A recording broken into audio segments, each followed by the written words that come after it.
A real NFL player. Yeah, okay. You keep holding your breath on that, and then you pass out from lack of logic. Yeah, but Justin Blaylock and Sam Baker, dude, they both. I mean, they both. They have been around. Well, I mean, Sam Baker's the opposite, though. Dude that wasn't available. Tore his patella tendon last year. Well, Before that, had the back he was situation. out all last season. I think he had another knee situation. So yeah, Sam Baker's been well banged up. And if you're a fan of the Atlanta Falcons, for all my people here in Atlanta that listen to the show, you got to understand as well. People get mad at a lot of these picks, like the Jamal Anderson pick, the Sam Baker pick, but understand what happened in those years. With the Jamal Anderson pick, there weren't very many. Edge rushers available. So and he had converted. And what was he originally? At Arkansas, he showed up. Yeah. He showed up on campus as a wide receiver. Then they beefed him up a little bit to a tight end, and then he went from the offensive side of the football to the defensive side of the football. That's what it was. And I think he was an all SEC player his final year at Arkansas. But then same thing with the Sam Baker situation. After they picked Matt Ryan, remember Jake Long went first, the tackle out of where did Jake Long come from? Michigan. Jake Long went first to Miami, and then Matt Ryan went to the Atlanta Falcons. Or did Matt Ryan go like third? Did somebody else go second? Third. Yeah, he went third. The second person don't matter. All right, but then there was a run on tackles. So if you're the Atlanta Falcons, you say to yourself, we got to get back in this. This is why they trade back in, because now you have what you consider to be your future at quarterback, and you need a future to protect his blind side, which would be your left tackle, which would be Sam Baker. Now, the book on Sam Baker coming out of USC was he was kind of smallish and more of a finesse player. And all those things bore out to be true. But when you look at best player available at the position that you needed, yeah, he's right. Cooper's right. I always call him like the Ludacris clone that failed. That's what Jamal Anderson is. Like somebody tried to clone Ludacris and it came out all big and dumb looking. That's hilarious. I'm glad I'm not the only one that sees that. But yeah, so that's where the Sam Baker thing came from. You had the Falcons felt like they had to come back into the first round and get a tackle, and the one that was available was a guy. Think about it, playing for Pete Carroll, pro style system, a guy who understands would come in immediately and understand the offense. Everything fit except for the physical measurement or the physical measurements. The fact that he was a little bit undersized, not much of a mauler, and more of a finesse player. Was going to have a problem with the guys who presented power on the edge, and this is what we saw here in Atlanta. We saw a dude who could easily be overpowered, and it led to him, experiencing a lot of injuries. So, just wanted to bring that up to Rob. Like what you guys don't understand, well, what you guys don't see or hear when we do the show is, like, we don't talk a lot of local stuff, but during the weeks and during the days, sometimes I'll run across something that involves the Atlanta Falcons or the Hawks or whoever, and I send it to Rob because I know he wants to be ready for either next football season or next basketball season. If some kind of transaction is happening, he may have already seen it, but there ain't really much I can do with it. I'm gonna read it so that when football season does come and when the Falcons end up being good or whatever, I can talk about some of the things that happened that I read during the offseason. But as for right now, they're not really needed. Just the Sam Baker retirement, or not Sam Baker, the Justin Blaylock retirement was probably the thing that stood out to me the most. Not Sam Baker being released, but another guy, 8 years in the league, decided, I'm going to go home. I'm going to go home and do something else instead of keep beating my body up. And I saw this article last week. They talked about this new era. I think it was called The Little Secret That the NFL Doesn't Want to Talk About, I think is what the article was entitled. Which one? This particular one being the retirements. These young players retiring now. 8 years, especially as an offensive lineman, dude, you can play offensive line for 15, 16 years. Yeah. But this dude let's say he came to the league at 22. I don't know how old Justin Blaylock is, but let's call it 22, 21. So that means he's 29, 30 years old. He's got 4 or 5 more years of paychecks in him if he wants it. You know what I mean? He's an offensive guard, a very coveted position, especially now. But I heard somebody. No, what I read today was that you can assume that he had interest, but he was probably put in a position where he had to weigh the financial advantages versus the physical disadvantages. And in weighing the two things, y'all ain't paying me enough to take this beat no more, in essence. You know, I'm paraphrasing, but that's the way the article came off. Like, yeah, there was some interest, but no one was paying him the money that he felt would be worth continuing to abuse his body that way. And, like, you know, the more information these kids get, or these men get, the NFL may be, you know. Because think about what we're looking at now. We're looking at the guys who are really cashing in. Oh, your quarterbacks. You know, everyone else. Like, just think about how many 1 year, 2 year deals. You got Des Bryant sitting out here with the franchise tag at 12 point something. You know, and people say, man, that's $12 million. Yeah, but for 1 year. That's for 1 year at a position where he can anticipate getting a lot of extra attention from defenses this year. So you play that 1 year in the 12.8 and watch your productivity dip. Not because you've gotten worse, but because now we're paying attention to this guy more and more. And then you go back to the table after your 1 year's over, and you're not getting close. He want that Calvin Johnson money. Plain and simple. Nigga be like, your numbers just don't add up. Yeah. Man.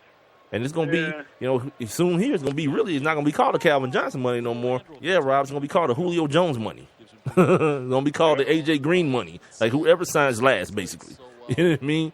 It's like Julio will sign, and then A.J. will sign for $1 more, or vice versa. And then Dez will be like, all right, that's what I want, plus $1 million. Yeah, that's the way that the NFL world works. So, yeah, you know, that franchise tag thing sounds like a good idea to us people who are making what we make and paying our bills every day. But for someone who wants longevity in the sport that they play, yeah, 1 year ain't gonna do it, man. You know. Well, I'm saying, in certain situations, well, I feel like it's cool. I mean, think, what was that? One of Mike Vick's last year's. Oh no! Before he signed that quote unquote $100 million deal, I think it was. It might have been after they canceled. I forgot what it was, but they franchised him, and I think he ended up making what was it, like $18 million or something like that? But nah, Mike Vick never played under the franchise tag. They may have franchised him as a placeholder before the long term deal got, but he never played under the franchise tag. I swear he played under the franchise tag. Nobody's letting their quarterback play under the franchise tag. Not when, because I mean that's the same thing with Cam this year. Like you, or with Cam and all these boys, like you can, but with the inflation of the quarterback money, it's taking like to do that is going to kill your salary cap for 1 year. You franchise a quarterback. Yeah, in 2011. In 2011, what? Mike Vick they franchised him. No, okay, that's fine. Did he play under the franchise tag the entire year? That's the question. No, I don't think he ever played under the franchise, especially that dude. Hell no. As injury prone as he is, there's no way Mike Vick played. Was this what led to the $100 million? Yeah, that's what I'm saying. It's a placeholder. Okay. It's a placeholder until you can sign. So you can sign a longer deal. Yeah, hell no. That fragile dude, every time he get hit, he laying on the ground. No, player. You can't put no... like, he's had some dumb, obviously, money people around him, but no agent worth his salt is going to look at that guy that can get hurt at any given time and be like, yeah, you know what? We'll play under a 1 year deal. That's what Russell Wilson's going to do this year. But what's the difference? Russell Wilson don't get hit. He run, but he don't get hit. He get his ass out of bounds. He get on the ground. Your guy, what does he do? Yeah. I can't slide. You're the best athlete on the field. What do you mean you can't slide? Yeah, Dan Reeves bringing in Atlanta Braves in here. and what them things we used to play when we was slipping slides to teach you how to slide? What the hell is that about? You bringing up stuff that I don't even want to bring to this show. I don't, dude. What else happened? You see this Malcolm Butler thing last year. Or not last year, but this Malcolm Butler thing last week. The kid that got the game-winning interception in the Super Bowl. Right. Apparently, he showed up late for voluntary OTAs. And Bill Belichick essentially suspended the kid. Now, that's a problem because you can't do that. Like, the CBA says you can't punish people for not showing up or even showing up late to something that's voluntary. It can't be it's voluntary but mandatory. Now, here's where, and I'm only bringing this up because for all the people who say, "Oh, the Deflategate, no big deal." See, but this is the problem when you do stuff like that. When you say that it's no big deal, an organization like the Patriots will always try to skirt the rules. You can't. And then I hear Chris Mortensen say, "Well, nothing's gonna be really made of it because this guy, he was an undrafted kid who's still trying to make the team, so he don't want to make no wave." So now what you're telling me is, if I exercise my right and go through my union, right, then I get punished. It's the same. It's the same concept as if you're in an interrogation room at the police station, you say, "I want my lawyer," for whatever reason, because you want a lawyer, that means you're guilty. No, I don't. I got a right. You just read them to me. You got a right to counsel, and I want to exercise my right. That don't mean guilt or innocence. That just means I ain't gonna let you railroad me. Yeah, that whole Patriots thing, I'm not. It's really nothing for nothing because it is OTA, but the culture. When people kept on bringing that term up during this whole Deflategate situation, the culture. See, these are the things that we kind of just look past and like, oh, it's nothing, no big deal, whatever. Yeah, it's not until it is. It's a mentality that we can do what we want to do. And because this kid is still trying to make the ball club, because we just cut like 2 other DBs and that was probably better than him, he realizes that he can't raise no stink because we'll just cut him too. That's ridiculous, man. That's so stupid. Like, and then your guy, Teddy Bruschi, was on ESPN. Like, yeah, Belichick tells all the guys, don't leave the day before. Man, screw you. I'm a grown man. Like, this dude can't. By the way, his flight was canceled because of bad weather. Because apparently this kid can control the weather. So it's a legitimate. No, he's a Patriot. Of course he can. It's legitimacy behind it. Like, he wasn't in jail or nothing. The flight got canceled. He scheduled the flight to be there on time. His flight got canceled, and he couldn't get out until the next day.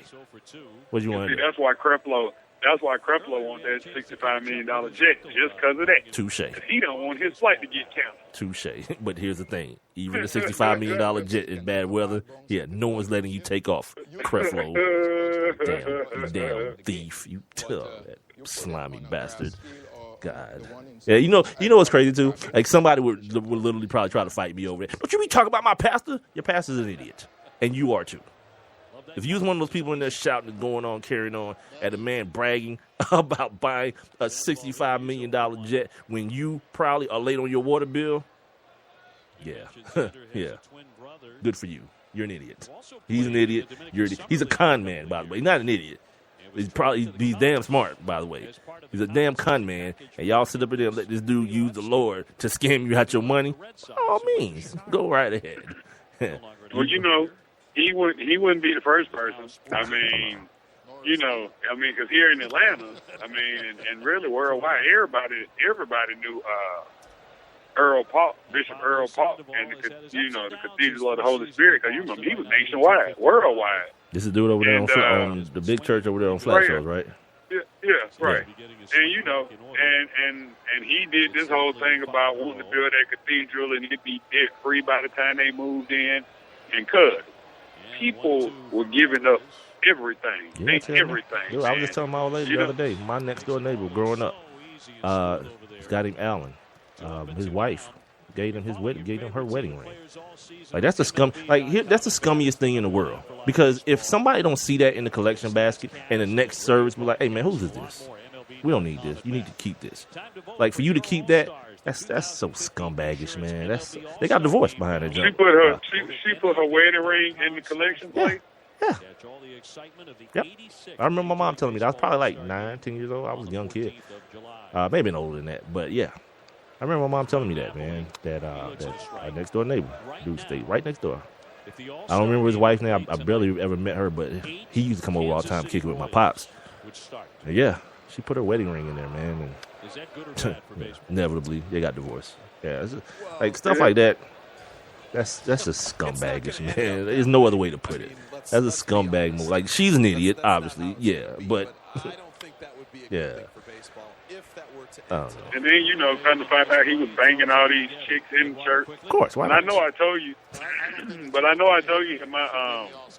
my English teacher, ninth grade English teacher from Southwest, she was involved in that whole sex scandal with him. Nice. She was all over the news, and all over a current affair. I mean, it was crazy. It's all good. Yeah, it It's was, all good. Yeah. English teachers are free, Yeah. no doubt. Yeah. Turn up. You damn right.